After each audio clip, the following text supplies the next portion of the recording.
Hello and welcome to Thinking MMO Thoughts, Episode 2. And today we'll talk about what I think was one of the most perfect activities no MMO has ever replicated since, Guild Wars 1's Vanquisher title. Now, titles are an important part of the modern MMO landscape. It's crazy how a few words drives players to just sit down for hours upon hours to get some words attached to their name. And it's effective. I first learned about titles when Guild Wars introduced it in their Factions expansion. I remember trying to get the Survivor title for my Assassin, but if anyone played it at the time, Assassins just wouldn't stop dying.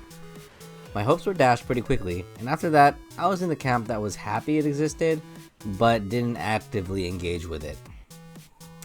But then when hard mode came out in 2007, I think it was March, they introduced the Vanquisher title. It's a much more simple premise. All players had to do was clear the entire map of monsters, and that's it. Depending on the map, it would be a quick deal that's done in like 20 minutes, or an intensive 2-hour undertaking. What mattered was that it was fun for me, and the fantasy of having an assassin known throughout Tyria as a vanquisher fit in with how I imagined my character to play like. I just like the idea that my character was this vanquisher, that would go down in history as this vanquisher. I don't know, that was just me. What made this mode so utterly perfect though? Why hasn't it been replicated since? And are there still ways to make it work in today's games? We'll tackle that today. The main reason I found the Vanquisher title so perfect was the simplicity in it all. All I had to do was pretty much kill monsters in an area.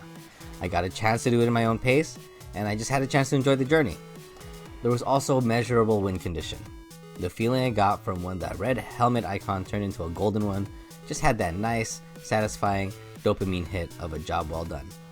Ultimately, getting the title for my character was as prestigious as getting the, what's that other one? The kind of a big deal title. That was a pretty big one, and it was really prestigious for me. One of the biggest complaints when it comes to modern MMOs is how easy small party or single person content is. And I'm not going to buy into the challenge is in how long it takes. You know what that sounds like to me? That the challenge is in overcoming boredom and tedium. That's not the kind of content that should be in MMOs. I'll argue that leaning into a challenge from tedium model is just not the way to go, and it'll make MMOs boring. I mean, arguably, right? Some days it just feels like a boring grind, right? Might as well add some challenge to it. Vanquishing did not have that, okay? Vanquishing had this fail state too. If your party wiped too many times, the stacks from the death penalties would just be so overwhelming, your group cannot succeed. For those not in the know, dying in Guild Wars carried a semi-permanent death penalty. The only way to lower it was through killing monsters, especially boss monsters. The first death brought about a 15% stat penalty, the next brings 30, and it goes all the way to 60. So for players who did their vanquishing runs with heroes and henchmen, which was usually the case, they might as well start over if they got to this point. So carefully managing positioning, properly pulling mobs, and prioritizing specific enemies was paramount to success. Vanquishing was challenging small party gameplay, and it was easy to get into, and you can get a lot of playtime out of it. Today, if you played Guild Wars 1, there are very specific hero parties that make vanquishing a breeze, but that doesn't remove the fail state. The player still has to be considerate of the hero AI and properly manage the monsters they pull. Even today, Vanquishing still provides a fun, challenging, and exciting experience. The mode to me was also very immersive, and this one is quite arguable because, a person's definition of immersion is different from the next person, right? Because the areas were instants, once you started, it was either you finished or you gave up and headed back to town. Usually, every area is connected to a town, but some areas weren't. So for example, the Maguma jungle had an area known as the Falls. To get there, you had to go through Ettin's Back, which had the town, Ventari's Refuge, and then you'd have to walk through Reed Bog. It was a little tiny thing, but if you were playing in hard mode, you'd still have to be careful. And then you'd finally be at the Falls. So there was quite a walk to it. That's 2 whole maps without a town. And that deep in, you have this weird sense of loneliness and isolation that develops. It's at that point where it felt like, there's no turning back now. And, as your party digs in and advances, you had to be cautious, A single bad pull and you're toast. If you failed that, just getting back to the spot would be a challenge, especially when hard mode was activated. And you can really waste time, right? There was a lot of potential to waste time. And that really leads me to the enemy encounters. Like, the enemy encounters in Guild Wars are really challenging, and they were really fun too. Guild Wars had some great enemy encounters. Like, even with a fully stacked party of 8, some areas had a genuine sense of danger from the mobs, especially like the ones with the name boss monster. I remember encountering a Mesmer boss in Lissa's Mirror in Nightfall, and it had some pretty brutal enchantment removal, and I played the assassin type that was very dependent on enchantments, so because of that, the mob really tore into me pretty bad. It was one of those moments where I had to pretty much retreat and like really rethink my strategy, and I think I was already in there for like 45 minutes, so just getting my butt kicked was both frustrating and it was a pretty big waste of time, personally. But finally, like, there's also like the brilliance in it all, right? So that was like, I'm like pretty much talking about like an unforgettable time I've had with this game, right? Anyone with MMO experience has had an unforgettable time with their game.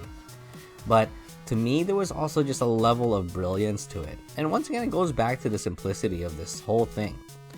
For one thing, you had a chance to like reuse, like the developers just had all this content and they just reused it in a smart way.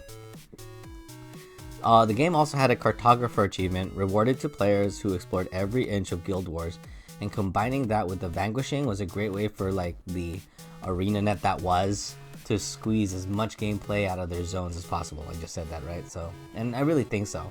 And if you haven't explored a zone in Guild Wars yet, it was a real treat. Like, they're massive zones.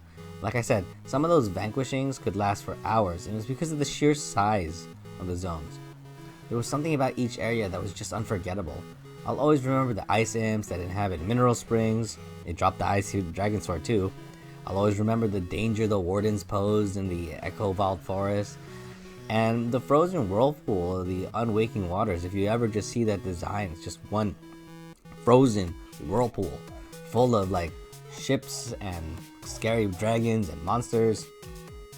The level designers, like in Arena Net they just had something special going on, and like, just Vanquishing had just this great opportunity to just really explore the real small nooks and crannies, because there's going to be that time where you're finding that last mob of monsters and you just have to search every inch of the map.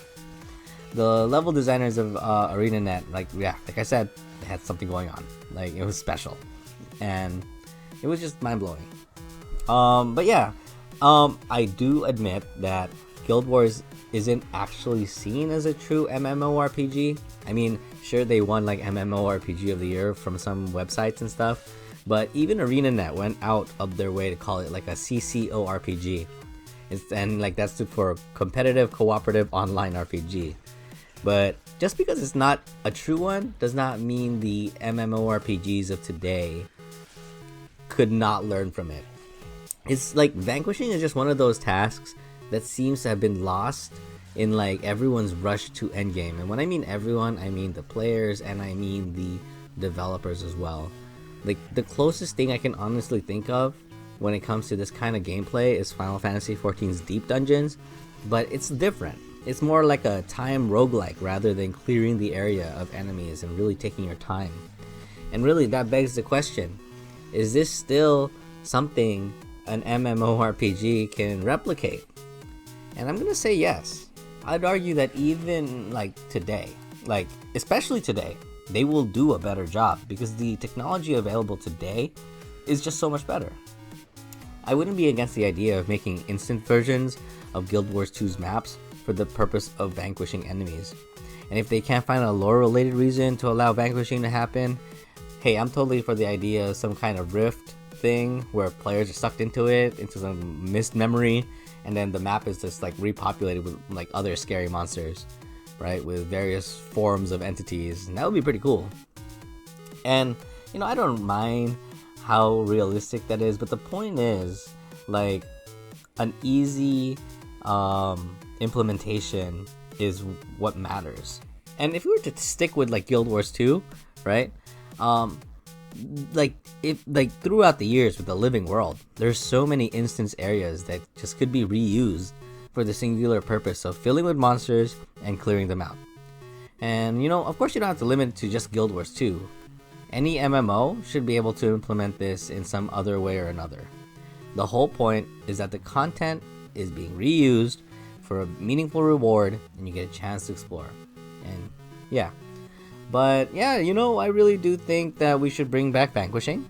And I'm just going to turn it over to you, my viewers.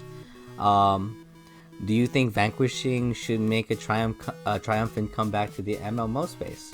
Leave a comment below. Please like and subscribe.